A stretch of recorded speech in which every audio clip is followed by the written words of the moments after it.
Feeling good, feeling good. Just finished doing a little bit of work, getting a little bit of work in. Ankle's feeling a whole lot better, Yeah. and we're making progress. What's your timetable there? Still don't have a timetable. I'm ready whenever. Me and the trainers, we have a nice schedule working out. So whenever they say I'm good to go, I'll be good to go. Joe, was there a lot of conversation about doing the conditioning drill, or was that a no-brainer that you were I thought it was going to be 40-40, so I was ready to run 10 of them.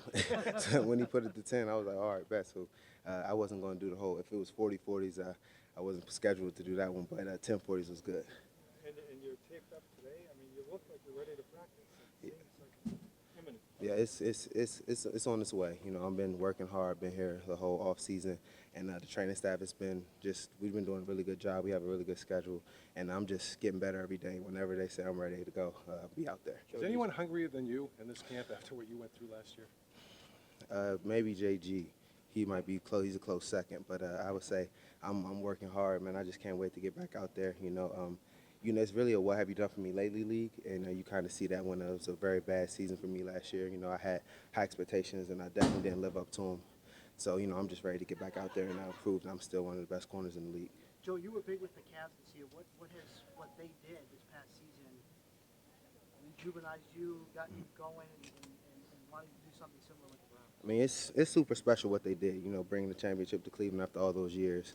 And just knowing those dudes personally and how excited they were, and how much work they put into it, and how they felt like they were going to win it the whole series. It just brings life to the city. Indians are doing a great job, and just with the new coaching staff here, I mean, it's just a great feeling to be in this city. And we want to bring a winner, and just always talking about it and not doing it, that really sucks. And just being able to see the Cavs do it in our hometown, it makes us just work that much harder. Joe, speaking of JG, can you just talk about how excited you are to have him here, how close you two are, and maybe sort of how instrumental you probably were in putting in a good word for him to actually come back? Yeah, I'm super excited for JG to be back. We've talked several times, and just telling them, like, let's get back to normal, JG. Let's both of us go back to the Pro Bowl. Let's just, it's been a little off. I didn't have my year last year. You weren't here, so we've been having conversations like that. Let's get it back to me and you going across that water together. Hey, Joe, we've had a lot of quarterbacks here over the years, but probably not one as athletic as Robert. And when you were watching him in minicamp and what you've seen out here, what are your observations of him as a quarterback? I mean, he has a really, really good arm. And the thing I like about Robert the most is he's hungry. He's super hungry. You could tell in everything that he says, everything he does, that he just wants to work. He wants to be a part of a team. He wants to build relationships with all of the players. He goes out of his way to set up different bowling things, and he just wants team camaraderie. And I could just tell he's a team-first guy, and that's what I really, really love about him. And just his work ethic and everything that he does, he's just showing that. I mean, he's grinding. We're all in it together. Is he different than the guy you expected him to be? Yeah, I didn't really know what to expect. I'm going up to you. I'm gonna talk to you. I'm gonna see how you are. Try to see what kind of person you are. And he's like me. Just a happy-go-lucky dude that wants to work and wants to play and wants to win. So that's the best case scenario for us. Joe, how much time or conversations did you have with Josh when he was away? And then does he seem any different now that he's been back for a couple of days? I mean, JG, honestly, I could say he's super excited. You see the joy in him when he first came back in the locker room. As soon as I saw him, I ran up to him, gave him a hug, and was like, JG, I'm so happy for you to be back. He's like, bro, you don't understand. I'm so happy to be back. Just passionate, like he really is excited, and I could tell that he's just really, really glad that he has the opportunity to be back, because being away for such that long of a time, me being gone for not that many games, I mean, he just feels like this is an opportunity that he doesn't want to give up. So, I mean, just seeing it in his face and just seeing how excited he is, and then how Coach Hugh makes you feel like Coach Hugh brings you in like and embraces you, makes you feel like a brother. So, I mean, I know he feels that. He's missed the better part of 2 seasons. Would you imagine it's tough to come back from that, or do you think for him it's not going to be that big a deal? JG's a rare specimen, so I would expect him to be good. He's always in good shape. And actually, while I was working out, training this off season out in LA, we were training at the same facility. So I was with him, and I saw him. He was still in shape, still running, floating, just like he normally does. So did you put a good word in, with Mr. Haslam, maybe with D. Haslam, with Hugh Jackson? Did they come to you for a little guidance on whether or not Josh would be a good fit back here? I would say and anybody ever asked me about JG, it was always positive, always that he's a person that we could bring back. He's a really good dude. I mean, I know his heart, and I know he's a talented player you just can't get that up. You know him better than we do. Bringing him back is one thing, keeping him the other. Yeah. Is he up to that? I mean, that's that's on JG, and we're going to do everything that we can to help him. So I feel like he's in his mental. I mean, if you're not, I mean, that's tough. But I would think definitely think so. Will you, will you and Sarah, have him over, take him under your wing, and do some of the things that you used to do before with kind of Oh, having him around? for sure. And and like I said, with Robert, he's always doing that too. So him and JG together a lot, and then, Sarah loves him, so he'll be over at the house having dinner with us. Joe, from the outside, it looks like there's a bunch of unknowns in the secondary. Right? You're going to have 2 new starters for sure at safety. How do you approach it, and what do you kind of see as the potential or the doubt from that group back there? I just see a lot of potential, just a lot of dudes that at the same time, not expected that much from. So, I see the effort that they put in, the work ethic, just the attention to detail that they take, and then just the hungry. They're hungry to play. They're hungry to make a name for themselves. So, just having that, not having that expectation, I think it takes a lot of pressure off of them dudes. Because IC and Poyer, they never started. They haven't played too much. But the thing that I see at practice, they know what they're doing. They're really attentive. They're super smart. And it's just they just have so much of an upside that it's only way up. Do you feel any more pressure that they need you to kind of be the one certainty and the kind of the rock back there?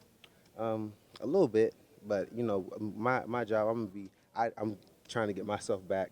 I'm going to make sure I can definitely be a part of as vocal as I can. And I think with this secondary, I love it because it's just like I said, it's just a bunch of dudes, no egos. You just got young players that are ready to play and ready to learn.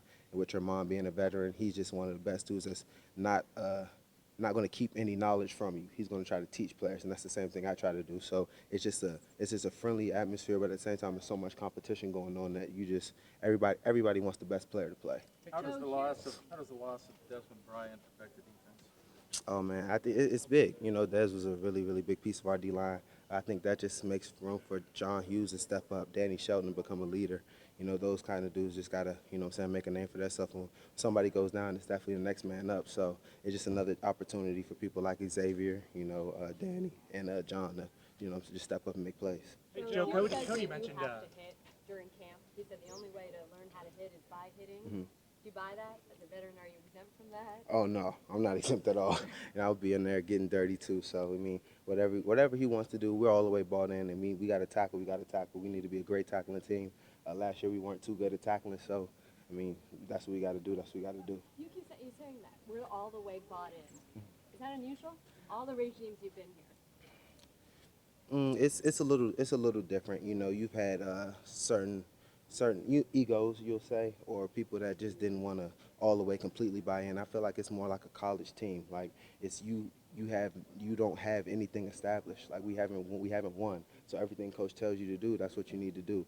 And if the leadership is all the way bought in, myself, Tremont, if we're going to be tackling the dummy, then why wouldn't the young dudes go out there and want to tackle the dummy? It's just you got to lead by example. And you have the older guys, Joe Thomas, if he's bought in, then Cam Irving's bought in. You know what I'm saying? So it's just trickles down from the leadership to understanding whatever coaches say goes, and then the younger dudes, I mean, they just fall in the line.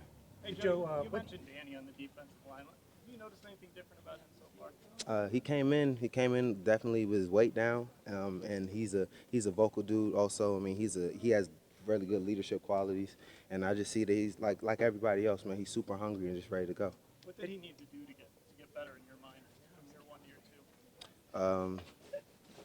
2? I would just a little bit of conditioning, because with Danny, just being able to be on the field, being available is what's going to help us out the most. So being able to be in there for a couple more downs. Hey, Joe, Cody mentioned that the Haslam's talked to the team yesterday. I'm just wondering what that was like and then what you thought of the facilities. Oh man, the facilities are A1. I mean, I really love the facilities, and they just, for them to come in there and really talk to us and let us know how they feel about the organization, what direction they want us going in. I never had that from an owner before, and just showing how passionate they are, telling us about their life, about their families, and just how much just bringing a winning organization to the city means to them. It was special, and everybody, we loved it. Joe, would it be important to you to play in the preseason just to get a tune-up before the opener? I would want to. I mean, however the coaches want to do it, but I would definitely want to get some action before the regular season. And are you still? I mean, you told us you're really confident you weren't going to miss any regular season time. Is that still the case? Same. Yeah. Very good. Thanks, Joe. Good. Thank you. Thanks a lot, Joe. I appreciate it.